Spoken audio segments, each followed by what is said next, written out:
മുംബൈ ഭീകരാക്രമണ കേസിലെ പ്രതി തഹാവൂർ റാണയെ ഇന്ത്യക്ക് കൈമാറിയിരിക്കുന്നു. ഇന്ത്യക്ക് കൈമാറുന്നത് സ്റ്റേ ചെയ്യണമെന്ന് ആവശ്യപ്പെട്ട് റാണ സമർപ്പിച്ച ഹർജി US സുപ്രീം കോടതി തള്ളിയതിന് പിന്നാലെയാണ് ഇന്ത്യ നടപടികൾ വേഗത്തിലാക്കിയത്. പാക് വംശജനായ ഒരു മുസ്ലിം ആയതിനാൽ ഇന്ത്യയിലേക്ക് അയക്കുന്നത് സുരക്ഷിതമല്ലെന്ന് ചൂണ്ടിക്കാട്ടിയാണ് റാണ കോടതിയെ സമീപിച്ചത്. മുംബൈ ഭീകരാക്രമണ കേസ് പ്രതി തഹാവൂർ റാണ എന്തിനാണ് അമേരിക്കൻ ജയിലിൽ കഴിഞ്ഞത്? ഇപ്പോൾ അയാളെ ഇന്ത്യയിലേക്ക് അയച്ചതിന്റെ കാരണം എന്താണ്? ആരാണ് തഹാവൂർ റാണ? അയാൾക്ക് ഇന്ത്യയുമായി എന്തു ബന്ധം? പരിശോധിക്കാം. കോഡ് ഫോർ ദ പീപ്പിളിലേക്ക് സ്വാഗതം. മുംബൈയിലെ പ്രൗഢഗംഭീരമായ താജ് ഹോട്ടൽ കത്തുന്ന ദൃശ്യങ്ങളും കൂട്ടക്കൊല നടന്ന ഛത്രപതി ശിവാജി ടെർമിനലിന്റെ ചിത്രങ്ങളും ഇന്ത്യൻ മനസ്സുകളിൽ നിന്ന് അത്ര വേഗം മാഞ്ഞു പോകുന്ന ഒന്നല്ല. അത്ര വലിയ ആഘാതമായിരുന്നു 2008 നവംബർ 26 ഭീകരാക്രമണം രാജ്യത്തുണ്ടാക്കിയത്. അന്ന് രാത്രി 9:30 ആരംഭിച്ച ഭീകരാക്രമണം നീണ്ടുനിന്നത് ഏകദേശം 60 മണിക്കൂറാണ്. രാജ്യത്തെ ഒന്നടങ്കം മുൾമുനയിലാക്കിയ ഇന്ത്യയുടെ ചരിത്രത്തിലെ സമാനതകളില്ലാത്ത ഭീകരാക്രമണം നടന്നിട്ട് 17ാം വർഷത്തിലേക്ക് അടുക്കുന്നു. 3 ദിവസമാണ് ആക്രമണങ്ങളും പ്രത്യാക്രമണങ്ങളും നീണ്ടുനിന്നത്. ആക്രമണ പരമ്പരയിൽ 22 വിദേശികളടക്കം 166 പേർ കൊല്ലപ്പെടുകയും 300-ലധികം പേർക്ക് പരിക്കേൽക്കുകയും ചെയ്തു. കടൽ മാർഗം മുംബൈയിലെത്തിയ 10 പാകിസ്ഥാൻ ഭീകരർ 60 മണിക്കൂറിലധികമാണ് മുംബൈയെ മുൾമുനയിൽ നിർത്തിയത്. പാക് വംശജനായ കനേഡിയൻ വ്യവസായിയാണ് തഹാവൂർ റാണ. ലഷ്കർ-എ-ത്വയ്ബയും ISIയുമായും ബന്ധം. മുംബൈ ഭീകരാക്രമണ കേസ് പ്രതി ഡേവിഡ് കോൾമാൻ ഹെഡ്ലിയുടെ ബാല്യകാല സുഹൃത്ത്. അമ്മ അമേരിക്കക്കാരിയും പാകിസ്ഥാനി വംശജനായ അച്ഛൻ.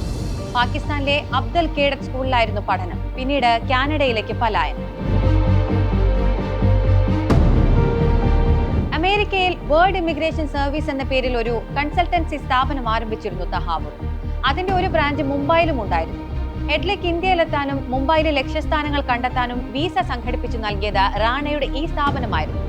മുംബൈ ഭീകരാക്രമണത്തിന്റെ മുഖ്യ സൂത്രധാരന്മാരിൽ ഒരാളായ ഭീകരൻ ഡേവിഡ് കോൾമാൻ ഹെഡ്ലിയുടെ അടുത്ത അനുയായിയാണ് അദ്ദേഹം.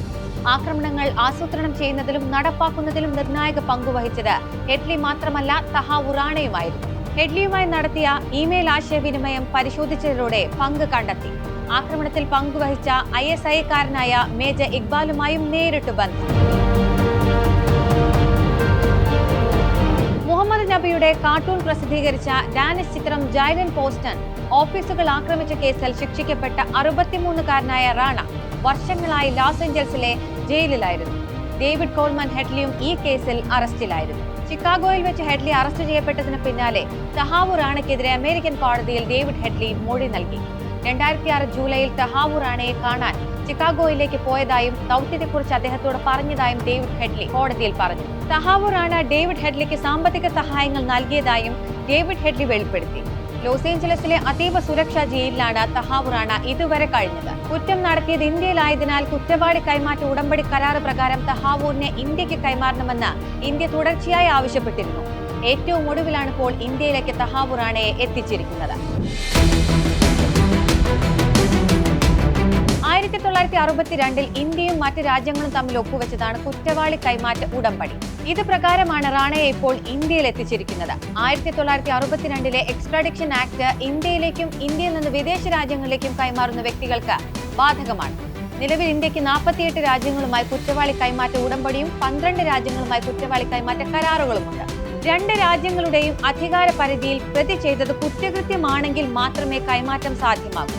ജയിൽ ശിക്ഷ അവസാനിച്ച് റാണ പുറത്തു വരാനുള്ള സാധ്യത നിലനിൽക്കെയാണ് റാണയെ കൈമാറ്റ ഉടമ്പടി ചട്ടപ്രകാരം കൈമാറണമെന്ന് ഇന്ത്യ ആവശ്യമുന്നയിച്ചത്. 2023 തഹാവൂർ റാണയെ കൈമാറാൻ അമേരിക്കയിലെ ജില്ലാ കോടതി അനുമതി നൽകി. പിന്നീട് അങ്ങോട്ട് കൈമാറ്റ ഉത്തരവ് മരവിപ്പിക്കണമെന്ന് ആവശ്യപ്പെട്ട് വിവിധ US കോടതികളെ സമീപിച്ചു റാണ. US വിവിധ ഫെഡറൽ കോടതികളിൽ റാണ നൽകിയ അപേക്ഷ തള്ളിയതോടെ കഴിഞ്ഞ നവംബർ 13 റാണ സുപ്രീം കോടതിയെ സമീപിച്ചു. ഫെഡറൽ കോടതികളുടെ ഉത്തരവ് പുനഃപരിശോധിക്കണമെന്ന റിട്ട് അപ്പീൽ 21 സുപ്രീം കോടതിയും തള്ളി. ഇന്ത്യക്ക് കൈമാറാൻ 2025 ജനുവരി 25 US സുപ്രീം കോടതി അനുമതി നൽകി. ഏപ്രിലിൽ റാണയുടെ പുതിയ അപേക്ഷയും സുപ്രീം കോടതി തള്ളി. ഇതോടെയാണ് റാണയെ ഇന്ത്യക്ക് കൈമാറുന്നത്. ട്രംപുമായി മോദി നടത്തിയ ഉഭയകക്ഷി ചർച്ചയിൽ US അതീവ സുരക്ഷാ ജയിലിൽ കഴിയുന്ന റാണയെ ഇന്ത്യക്ക് കൈമാറുമെന്ന് ട്രംപ് ഉറപ്പ് നൽകുകയും ചെയ്തിരുന്നു. ഇതോടെയാണ് ഇന്ത്യയിലേക്ക് എത്തിക്കാനുള്ള നടപടികൾ വേഗത്തിലാക്കിയത്.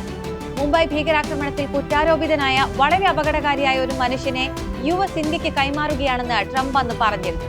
തഹാവൂർ റാണയെ ഇന്ത്യക്ക് കൈമാറാനുള്ള അമേരിക്കയുടെ നിലപാടിനെ അഭിനന്ദിച്ച മോദി ട്രംപിന് നന്ദി അറിയിക്കുകയും ചെയ്തു.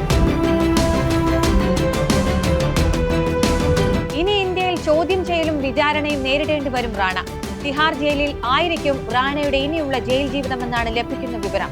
മുംബൈ ഭീകരാക്രമണത്തിൽ ചെയ്ത കുറ്റത്തിന് ഇനി ഇന്ത്യയിൽ ശിക്ഷ അനുഭവിക്കേണ്ടി വരും റാണയ്ക്ക്. ഫോർ ദ പീപ്പിൾ ഇനി അടുത്ത വാരം.